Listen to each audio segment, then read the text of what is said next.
Hey everybody, John Soriano here, doing a Facebook Live that I've been wanting to actually do for quite some time. It's just been kind of a scheduling thing in terms of not getting it done sooner. What I wanted to share in this live today is a comparison between behavioral presuppositions of the education system and more empowering presuppositions that I personally use and others in the coaching styles that I use also do. And let me just lay the frame here. A presupposition, first let me check my mic. I'm paranoid with this thing now. Okay. Presuppositions are basically a neuro-linguistic programming term. They're assumptions. They're not really rock solid concrete kind of things, but they're very useful frames, if you will. And when I first started training back in 2006 with an academic coaching program by the late Dr. Don Blackerby, he outlined a very interesting contrast between what he saw as the common behavioral presuppositions in schools and something that would be a lot more empowering. So I was going to do a couple of different ones with you, kind of break it up into two, but I think I'm just going to go straight forward. This way you could really see the contrast between the two. Now, I remember when I first started learning this, and I was thinking to myself, some of them they're probably not really valid anymore. I mean, after all, we have the whole No Child Left Behind thing going on and all that stuff. So, and maybe, you know, Dr. Blackerby was a little off, but sadly, I'm still in the system. I'm still in the system, and sadly, these presuppositions are actually still quite prevalent. So, and you'll see what I mean as I go through them in a second. So, if you're a teacher or a parent, this information is actually going to be very powerful for you.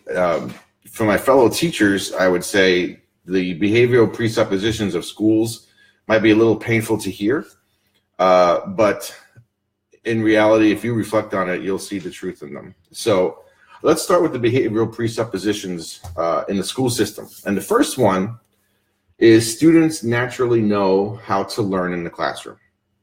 Okay, and I say it all the time. The education system really runs on a lot of assumptions. One of which is the kid knows how to learn stuff. They figure if I sit them in a room with all these kids and we just throw this information at them, they're going to know the how of learning it. That's not true. They don't know how to learn it. That's why so many of them don't learn it. That's why so many of them struggle, because they haven't been taught the how. Okay. For example, for anybody who's either watching it live now or might watch it later, you could just throw it in the comments. When was the last time that you could remember when you were in school that a teacher or anyone taught you how to study material? I'm going to get a lot of no's probably. I never had that. It was just, here's the spelling words, go study. Here are the math multiplication tables, go study. How do you do that, though? And they're left to their own devices to figure this out. So very ineffective. The second behavioral presupposition of schools is that all students of the same age learn at the same rate and in the same way. Now, you look at this for a second, and you really, on the face of it, you could see the almost stupidity of the approach, but it is what we do. Everybody, for the most part, in any grade class is around the same age with a year or two variance, pretty much. So they assume that if I stick a bunch of 10-year-olds in a classroom, they're going to learn the same way and at the same rate. Some initiatives in the education system lately are outright insane. One of the more common ones that I've seen and heard about lately is where, okay, state dictates by, or a school district dictates by 11 a.m., on this Monday, you will be at this point in the curriculum. Well, what if the kids doesn't matter? The kids, they're not, doesn't matter. You will be here by this time on this date. Okay. It's outright insanity. So the poor kid that doesn't really quite get it yet for whatever and sundry reasons is just kind of left behind, and we're just going to keep on going. So that's a huge assumption, and there's really no data to ever have supported same kid, same age, learn the same way at the same rate. It was more of a convenience than anything else. Next one, a certain percentage of students will fail or do poorly in school. Or as I term this one, acceptable losses. Now, when I first saw this again, it was 2006. We had No Child Left Behind roaring, and no, everybody, everyone's going to try to, excuse me, get these students to pass, and we'll do it. The truth of the matter is, and I'm going on record, this is still in full effect. By the sheer logistics of the system, there are acceptable losses. There are students that they know will fail out, and they know there's really nothing they're going to do about it. In the state of Florida, we have the state reading exam, and the lowest level is level 1. Level 1 readers, by and large, according to the data that I've seen, always stay level 1 readers. They're an acceptable loss in the system. Not only is it heartbreaking, it's outright sickening. When I get into the more empowering ones, this is where you'll get hope. But for now, I'm just really putting these out there because this is the truth of the situation. The school system is more important than the individual student is another presupposition of the system. And of course, we know that. That is apparent in its face. So there is more to the system than there is to the needs of the students. Another presupposition is more money will solve all the problems of the school. No. First of all, most of the money is already misspent and misused and lost on stuff that doesn't really work. The definition of insanity, if you all know, is doing the same thing over again and expecting a different result. So the school system assumes that if I throw more money at it and use the same stuff that's not working already, then all of a sudden I'll get a different result. Cuckoo, right? So it's, calm down, right? But it just gets to me because it doesn't make any sense. You'll have, here's a new initiative. We're going to keep students in the poorly operating schools an hour more a day.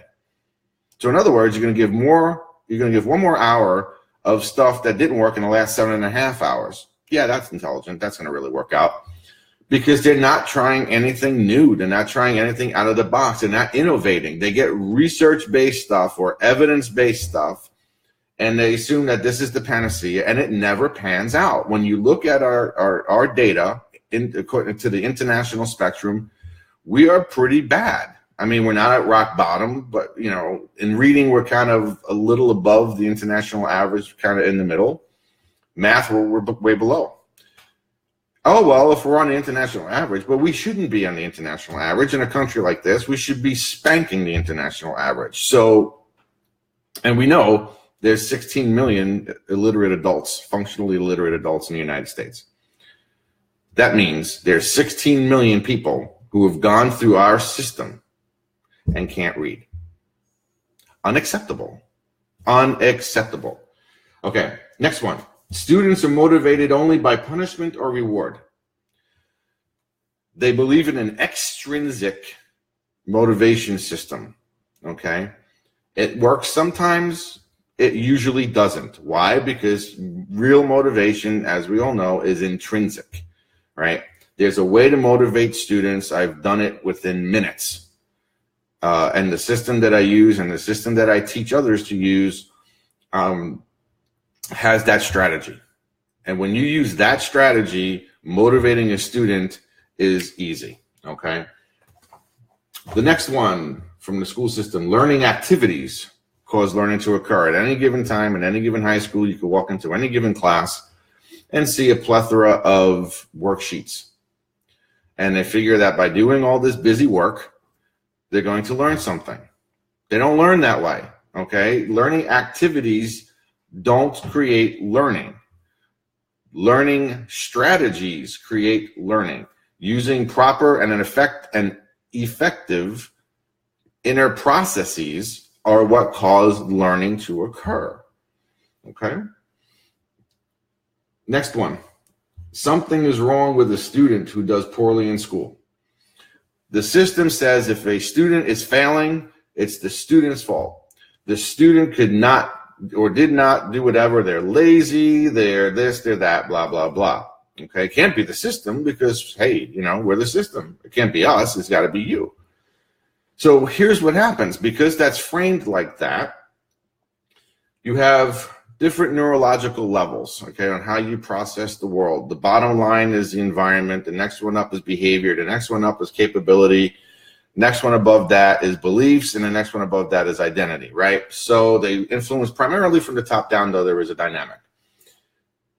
So at the middle there was capability. So let's say, for example, I can't do math, which, by the way, I can't do math. I could teach you how to learn math, by the way, which is kind of looks like an oxymoron, but I could actually do that. And then if I could get you to something or someone that could teach you the specific sequences, you're off to the races. But so let's say I'm bad on math and I start getting bad marks in my math tests, and the teacher starts hammering me like, the usual, right? So here's what happens. I, as a student, will now start bumping this up to a belief level. Oh, math is too hard. Or even worse, an identity level thing. I'm stupid. Okay, this happens every day in the education system, okay? Hundreds of thousands of students across this country on a daily basis are indoctrinated in this system to the point where they think it's them, and they push it up to the identity level, okay? And then that's when you have kids start kicking out of school, behaving poorly, all this stuff because the system wanted to tell them that it was their fault. Bullshit. It's the system's fault because the system doesn't have an adequate or effective manner to actually teach how to learn and to encourage learning to occur. They just don't have it yet. I'm working on that, but at the moment they don't. The better the teacher, the better the learning. Now, this sounds like, okay, well, you've just been slamming the system for the past 12 minutes. Obviously, it's the teacher's fault. No, because the teachers are not equipped either. Not because they don't know their content. They do. They're not equipped with proper and effective things that they can use. They're just not. They're indoctrinated. They're victims of the paradigm. So there's nothing they could do to think outside the box. They're penalized for that. Plus, not everything lies on the teacher. Okay? I've been working in urban inner city schools and high schools since I've been in high schools. And I can tell you, if a kid is homeless and sleeping in the car, they don't care about your state exam. Doesn't matter how good the teacher is. If daddy just got sent to jail, if they've had to move because mommy decided to bolt out on the rent, or any of all these other things, which, by the way, are never factored into the research-based stuff because they're unknown variables, so they're taken out. Convenient, right? But these are all things out of the teacher's control. So yes, I understand that the teacher is in charge of getting the learning to happen in the class, but she is not, or he is not, the sole factor. And any system that thinks that is just broken on its face, because there's just no way that that's the truth. It just isn't. Okay. So now that I've painted a rosy picture of the education system, but those are what they are. Those are the behavioral presuppositions, for the most part, of the educational system. Scary, isn't it? So then we wonder why we can't get students to progress and to move, why it feels like pulling teeth, because of those presuppositions. Let not your heart be troubled, dear viewers. There's an answer. There's an antidote. And yeah, I could use to talk too. First day with the new mouth. There are empowering presuppositions. All right. Now, these Dr. Blackerby borrowed from neurolinguistic programming and kind of tailored them to this specific niche in the academic and education arena. So those of you who are NLPers will recognize these. Again, these in particular are extremely useful and extremely powerful if you're a teacher or a parent, because this is going to start giving you the foundational keys to the kingdom here on how to get students to perform better academically. Now, the first one is, and I've trained teachers in this before, and this one always gets me the looks of like, all behavior has a positive intention behind it. The full version in neurolinguistics is all behavior has a positive intention behind it and is useful in a proper context. That's the full version. He kind of tailored it down here because we know what the context is. It's academics in this case. So all behavior has a positive intention behind it. Now, I would get looks from teachers like, okay, so when little Johnny is like going apeshit in the room, that's a positive intention? Yes. Any behavior that's indulged in is for a payoff. Otherwise, we don't indulge in the behavior. It's just that simple. So there has to be a positive intent or payoff behind it. So let's suppose, okay, your child or your student is refusing to do work, because refusing to do work is a behavior, right? So what's the positive intention behind that? All right. You could find this out pretty easily, or you could try and guess, and your guesses will probably be fairly close. What would you think the positive intention would be for little Johnny not wanting to do work? He doesn't want to feel stupid, because maybe he doesn't know how. So if he doesn't know how, he's going to avoid it. Okay. The positive intention here is to avoid the pain of feeling stupid. So he's not going to engage in the work. So you have to frame things and approach things in a different way to have him understand there's no such thing as failure, only feedback, which is coming in a minute, right? So all behavior has a positive intention behind it. Second one, if it's possible in the world for anybody else to learn something, it's possible for you to learn, okay? And this is something I've really been reflecting on a lot lately. What is the difference that makes the difference? What is the difference between an A student and an F student, okay? Let's be truthful. They both have the same brain by and large, okay? Unless there's some kind of traumatic brain injury or an organic issue, which is totally different. But taking that off the table, because that's not in the majority, they have the same brain. So what is the difference that makes the difference? The only logical answer, the only possible answer between the A student and the F student is strategy and inner process. That could be the only difference. So if it's possible for that kid over there to master algebra, it's possible for me too. All I have to do is get the similar effective strategy going on in my head as he has in his.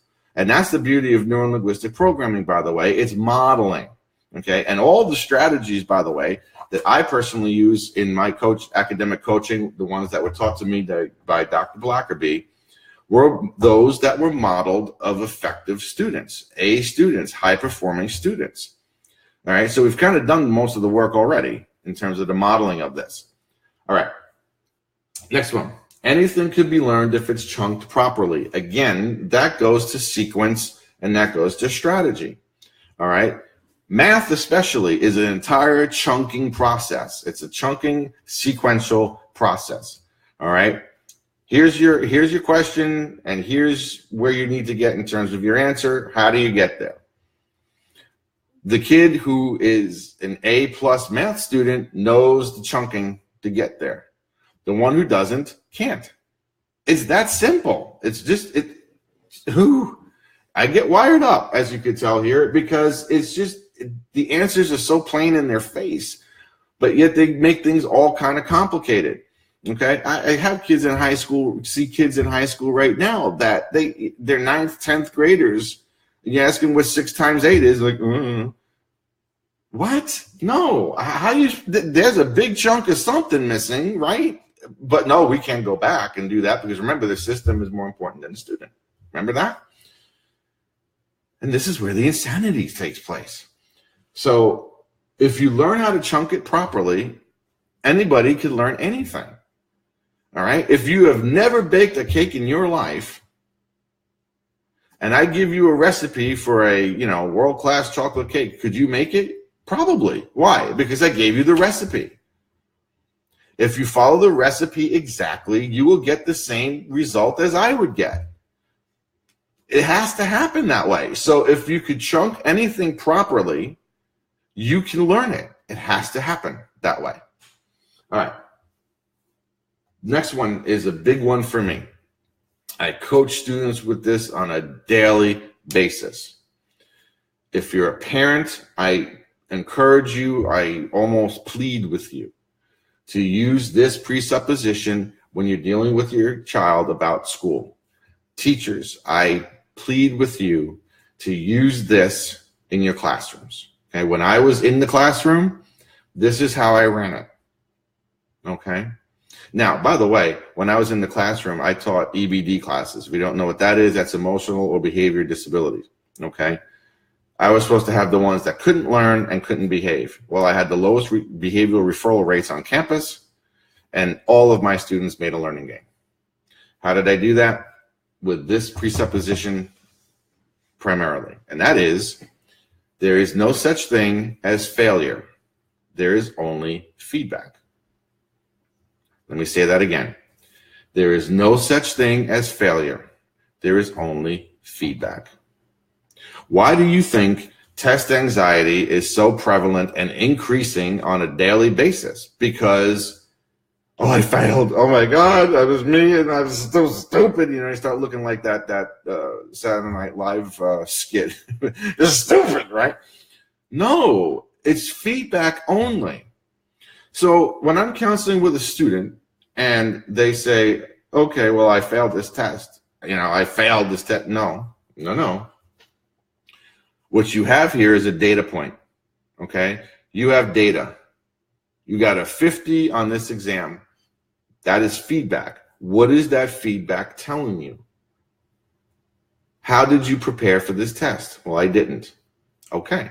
So then the feedback is telling you you need to change your approach and how you study by actually studying and then doing it effectively, by the way. But that's all it's doing. You're not a failure. Nothing is a failure. It's a feedback. When I was in the classroom with these emotionally behavioral disturbed students, my first day, I told them there is no way you can fail this class unless you don't do anything. Then I cannot help you. Other than that, you will ask me questions about the work. You could ask me the same question repeatedly until I answer it in a way that you understand. You will adjust, you will revise, you will do whatever you need to do to ensure that you have learned the material. Because there is no such thing as failure in this classroom, only feedback. Think of what will happen in the system if that actually became the prevalent presupposition. Because that's the truth. There is no such thing as failure. There's only feedback. Failure is a faulty perception. It's only feedback. That alone will turn kids onto school in a heartbeat because they're no longer beating themselves up. They got a result, a snapshot in time. Okay, what did you do? We backtrack from the result. What did you do to get this? Well, I only studied 10 minutes and I did it, by just reading it over and over again, blah, blah, blah, blah, blah. Okay. You did that. You got this. Okay. You want this to change? Yes. You want 100 on the next exam? Yes. Okay. So what are we going to change here? And that's it. That's as hard as this gets. And if you do that and you start connecting these to effective strategies, these kids take off. It's so simple. But yet we know what the disempowering behavioral suppositions of the education system are. All right. They're the antithesis of these, which is why we're getting the results we're getting. That's why school is traumatic. School is not supposed to be traumatic. Learning is not supposed to cause pain. Period. And if schools are breeding grounds of trauma, which they are, there is something radically wrong with the system. Okay? My private practice, as well as my full-time job in the system, is to fix that trauma and to fix that damage. That's what I do. Okay? Sometimes I feel like that fairy tale with the kid, you know, with the finger in the dam to hold the flood back. It's what it feels like sometimes. All right, so there's no such thing as failure, only feedback. Okay, next one. We choose the best behavior we know based upon the choices we have in our model of the world. Okay, this is the power of this presupposition, all of these empowering presuppositions, okay? This is where you start getting rapport with your child for academics, or as a teacher, you start getting rapport with your students. If you understand this concept, okay, they behave based on the choices they have in their map of the world. Okay, it's not about your map.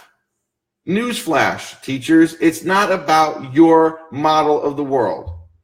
It's about theirs.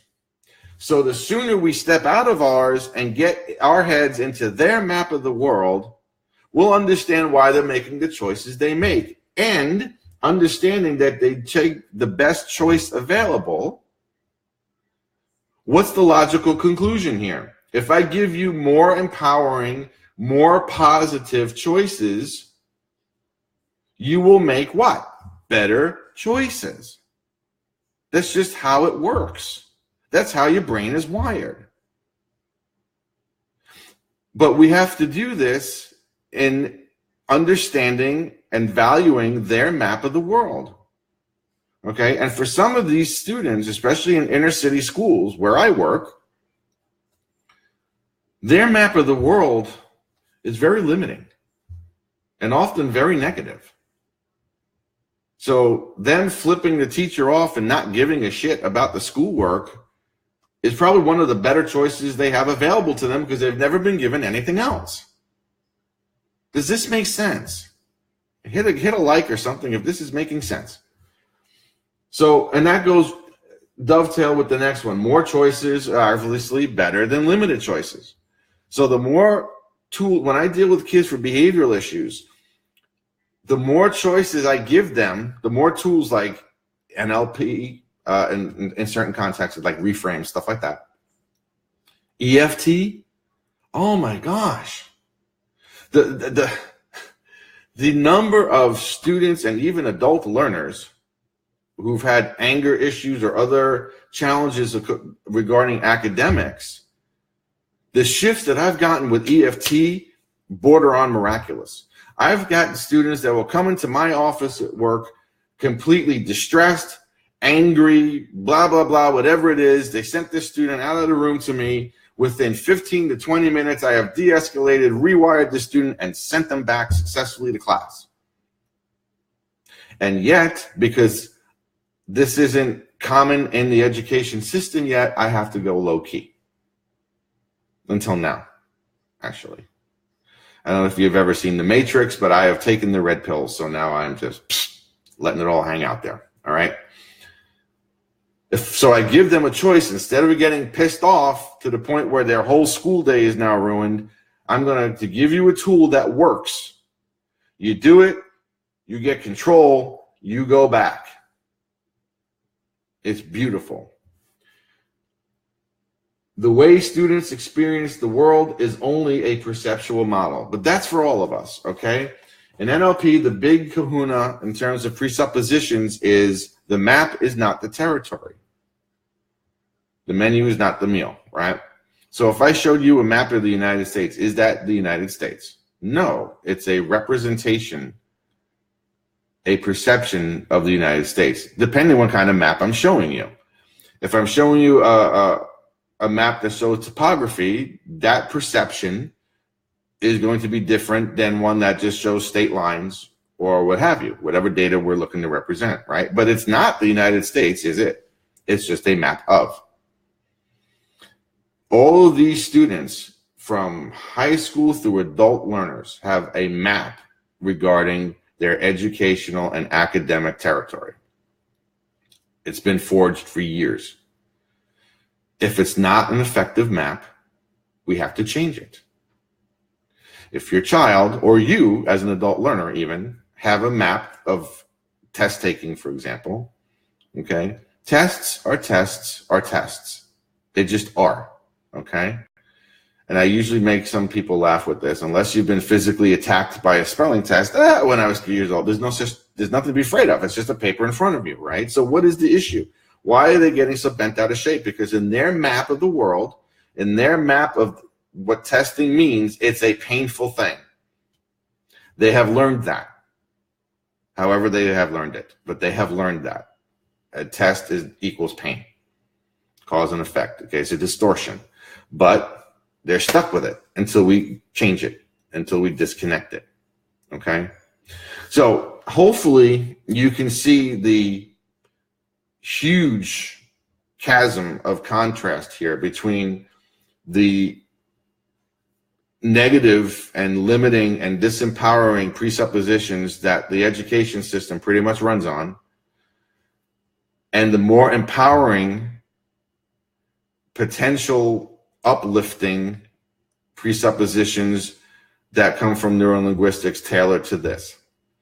As you can probably see, I'm quite passionate about this because I'm sick and tired of seeing students fail. In terms of the system, of course. Remember, there's no such thing as failure. You almost caught me.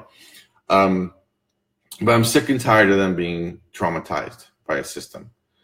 And I deal with this even with adults when they're taking do or die exams. For example, bar exam, MCAT to get into med school, LSATs to get into law school, all that kind of stuff. They could be taking these tests years after they've been in school, and you know what? There's still a basket case about it. Why? Because their map of all this stuff has been formed in a faulty and broken system. And I use the word broken in the most strongest terms possible, okay? So anyway, I hope you found this useful. I hope, especially if you're a teacher or a parent of a student, that you will start to implement the empowering ones and recognize the negative ones in the system for what they are, and start really utilizing the more empowering ones. And until next time, take care. God bless.